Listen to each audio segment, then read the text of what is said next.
ರಾಷ್ಟ್ರೀಯ ಕಿಸಾನ್ ಸಂಘಟನೆಗೆ ಏನೇ ಬರಲಿ ಹೋರಾಟ. ನೆಲಮಂಗಲ ತಾಲೂಕು ಕಚೇರಿ ಮುಂದೆ ರೈತ ಸಂಘ ಪ್ರತಿಭಟನೆ. ಸ್ಥಳಕ್ಕೆ ಶಾಸಕ ಎನ್ ಶ್ರೀನಿವಾಸ್ ಭೇಟಿ. ಬೆಂಗಳೂರು ಹೊರವಲಯ ನೆಲಮಂಗಲ ತಾಲೂಕು ಕಚೇರಿ ಎದುರು ರಾಷ್ಟ್ರೀಯ ಕಿಸಾನ್ ಸಂಘದ ನೇತೃತ್ವದಲ್ಲಿ ರೈತ ಸಂಘಟನೆಗಳು ತಾಲೂಕು ಕಚೇರಿ ಅಧಿಕಾರಿಗಳ ಕರ್ತವ್ಯ ಲೋಪ ಹಾಗೂ ಭ್ರಷ್ಟಾಚಾರದ ವಿರುದ್ಧ ಇಂದು ಪ್ರತಿಭಟನೆ ನಡೆಸಿದರು. ಈ ವೇಳೆ ಪ್ರತಿಭಟನಾ ಸ್ಥಳಕ್ಕೆ ನೆಲಮಂಗಲ ಶಾಸಕ ಶ್ರೀನಿವಾಸ್ ಭೇಟಿ ನೀಡಿ ರೈತರ ಜೊತೆ ನಾನಿದ್ದೇನೆ, ನನ್ನ ಕ್ಷೇತ್ರದಲ್ಲಿ ಅಧಿಕಾರಿಗಳ ಭ್ರಷ್ಟಾಚಾರ ಸಹಿಸಲ, ಅಧಿಕಾರಿಗಳು ಹಣ ಪಡೆದಿದ್ದರೆ ಕೂಡಲೇ ಎತ್ತಂಗಡಿ ಮಾಡುತ್ತೇನೆ, ನೆಲಮಂಗಲ ತಾಲೂಕಿನಲ್ಲಿ ಭ್ರಷ್ಟಾಚಾರ ನಡೆಯುತ್ತಿದ್ದರೆ ಸಾಕ್ಷಿ ನೀಡಿ, ರೈತರು ದೇಶದ ಬೆನ್ನೆಲುಬು, ಅವರ ಜೊತೆ ನಿಲ್ಲುವುದು ನನ್ನ ಕರ್ತವ್ಯ, ರೈತರ ಬಳಿ ಅಧಿಕಾರಿಗಳು ಹಣವನ್ನು ಪಡೆದಿದ್ದರೆ ಕೂಡಲೇ ತಿಳಿಸಿ ಎಂದು ಶಾಸಕ ಎನ್ ಶ್ರೀನಿವಾಸ್ ರೈತ ಮುಖಂಡರಿಗೆ ಸಲಹೆ ನೀಡಿದರು. ನಾನು ಅಧಿಕಾರಿಗಳನ್ನ ₹1 ಒಂದು ಕಾಫಿ ಕುಡಿದ್ರೆ ಹಾಕಿದ್ದೀನಿ.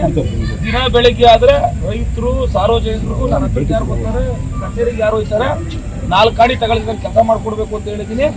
ಮಾಡ್ಕೊಡ್ತಾವ್ರೆ. ಅವ್ರೇನಾದ್ರು ದುಡ್ಡು ತಗೊಂಡಿದ್ದ ದರ್ಶನ ನನ್ನ ಗಮನಕ್ಕೆ ತಗೊಂಬಂದ್ರೆ ಎಲ್ಲರನ್ನೂ ಎತ್ತಗಡಿ ದಯವಿಟ್ಟು ನೀವು ಹಿರಿಯವರು, ನೀವು ಗೌರವ ಕೊಡ್ಬೇಕು, ನೀವು ಕಾಲಲ್ಲಿ ಮಾಡ್ತೀನಿ. ನಾನು ಇಷ್ಟೆಲ್ಲ ಮಾಡ್ತಾ ಇರೋನಿಗೆ ಭ್ರಷ್ಟಾಚಾರದ ಕೂಪ ಆಗೈತೆ ಅಂದ್ಬಿಟ್ರೆ ಸಾಕ್ಷಿ ಕೊಡಿ. ಯಾವ ಅಧಿಕಾರಿ, ತಹಸೀಲ್ದಾರ್ ಯಾರಾದ್ರೂ ರೈತರ ಹತ್ರ ದುಡ್ಡು ತಗೊಂಡವ್ರ ಹೋಗ್ಲಿ ಕೇಳಿದ್ರು ನನಗೆ ಹೇಳಿ. ಒಂದ್ ಗಂಟೆ ಮಡಗಲ್ಲ ಅಂತ ತಹಸೀಲ್ದಾರ್. ಆಯ್ತು ಸ್ವಾಮಿ, ಭ್ರಷ್ಟಾಚಾರಕ್ಕೆ ಸಾಕ್ಷಿ ಕೊಡಿ. ಭ್ರಷ್ಟಾಚಾರಕ್ಕೆ ದುಡ್ಡು ಒಂದ್ ನಿಮಿಷ. ಭ್ರಷ್ಟಾಚಾರ ಅಂದ್ರೆ ದಿನ ಅಲ್ಲಲ್ಲ, ಸರ್ಕಾರಿ ಕೆಲಸಕ್ಕೆ ಏನು ನೀವು ಗೊತ್ತೀರಾ? ಅದ್ರಲ್ಲಿ ಅವರು ದುಡ್ಡ ಸಾರ್ವಜನಿಕರ ಹತ್ರ, ರೈತರ ಹತ್ರ ದುಡ್ಡಿಗೆ ವಸೂಲಿಗೆ ಅವರು ಕೇಳಿರ್ಬೇಕು, ನಿಮ್ಗೆ ನೀವು ಕೊಟ್ಟಿರ್ಬೇಕು. ಅದನ್ನ ಭ್ರಷ್ಟಾಚಾರ ಅಂತಾರೆ. ನಿಮ್ ಕೆಲಸಕ್ಕೆ ಅಕ್ವೈಸೇಷನ್ ಆಗಿರೋದಕ್ಕೆ ಮತ್ತೊಂದಕ್ಕೆ ಅವ್ರೇನಾದ್ರು ಅದನ್ನ ಏನ್ ಮಾಡ್ಕೊಡಕ್ಕೆ ದುಡ್ಡು ಕೇಳಿದ್ರು ಹೇಳಿ, ನಾನು ಅದಕ್ಕೆ ಅವಕಾಶ ಮಾಡ್ಕೊಡಲ್ಲ. ಒಂದೇ ಸಾರಿ ನಾನು ಜನಕ್ಕೆ ಒಳ್ಳೇದಾಗ್ಲಿ, ರೈತರಿಗೆ ಒಳ್ಳೇದಾಗ್ಲಿ ಅಂತ ಹೇಳ್ಬಿಟ್ಟು ತಹಸೀಲ್ದಾರ್ ಇರಲಿ, ನೀವು ಇರಲಿ, ಮತ್ತೊಬ್ರು ಇರಲಿ, ಯಾರ ಹತ್ರ ದುಡ್ಡು ತಗೋತಾರೆ. ಏಕಾಏಕಿ ಯಾವುದೋ ಸಂದರ್ಭಕ್ಕೆ ಭ್ರಷ್ಟಾಚಾರದ ಕೂಪ ಆಗೈತೆ, ಅದಕ್ಕಾಗಿದ್ರೆ ಯಾವುದೇ ಒಬ್ಬ ಅಧಿಕಾರಿನ ನಿಮ್ಮ ಎದುರುಗಡೆ ಆಚೆ ಕಳಿಸ್ತೀನಿ. 1 ನಿಮಿಷ ಮಾಡಿಕೊಳ್ಳಲ್ಲ. ಇಡೀ ತಾಲೂಕಲ್ಲಿ ಹತ್ತಂತ ಸಾಕ್ಷಿ ಕೊಡಬೇಕು.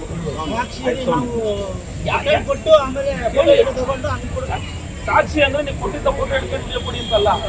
ತಹಸೀಲ್ದಾರ್ ದುಡ್ಡು ಕೇಳೋರ ನಿಮ್ ಕೆಲಸ ಮಾಡಕ್ಕೆ, ನೀವು ದುಡ್ಡು ಕೇಳೋರ, ಡೈರೆಕ್ಟ್ ತಹಸೀಲ್ದಾರ್ ದುಡ್ಡು ಕೇಳೋರ, ಅಥವಾ ಯಾರಾದ್ರೂ ರೋಗಿ ಇನ್ಸ್ಪೆಕ್ಟರ್ ನಿಮ್ಮ ಹತ್ರ ಬಲಂತ ಮಾಡ್ತಾವ್ರ, ಅದ್ರದ್ದು ಸಾಕ್ಷಿ ಕೊಡಿ ಅಂತ ಕೇಳ್ತಾರೆ.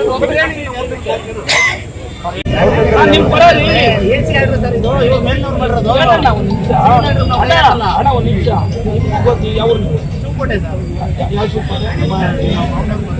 ಆಯ್ತು, ನೀವು ಶಿವಕೋಟೆಯವ್ರು ಕೊಟ್ಟು ನಿಮ್ಗೆ ಮಾಹಿತಿ ಇಲ್ಲ, ನಾನು ಹೇಳ್ತೀನಿ. ನಾನು ಯಾರಲ್ಲೇ ಅಧಿಕಾರಿಗಳ ಮಾಹಿತಿ ಇದೇನಿಲ್ಲ, ಕುಡಿಯೋದು ಇಲ್ಲ. ಯಾಕೆ? ರೈತರು ಎಲ್ಲ ಜನಕ್ಕೆ ಬಿಟ್ಟಿದ್ದು. ನಾನು ನಿಮ್ ಪರ, ರೈತರ ಪರ, ಆಯ್ತಾ? ನಿಮ್ಗೆ ಏನೇ ತೊಂದರೆ ಆದ್ರೂ ನಿಮ್ ರಕ್ಷಣೆ ನಾನು ಸದಾ ನಿಲ್ತಕ್ಕಂಥವ್ನು. ಅಧಿಕಾರಿಗಳಿಗೆ ಯಾವ ಮಟ್ಟದಲ್ಲಿ ಇದ್ದೀನಿ ಅಂತ ನಾನು ತಾಲೂಕು ಹೇಳ್ಬಿಟ್ಟು ಲಂಚ ತಗೊಳ್ಳೋರಿಗೆ, ಕೆಲಸ ಸಾರ್ವಜನಿಕರ ಕೆಲಸ ಅಟೆಂಡ್ ಮಾಡದೇ ಇರೋರಿಗೆ ಜೈಲ್ ಪಾಸ್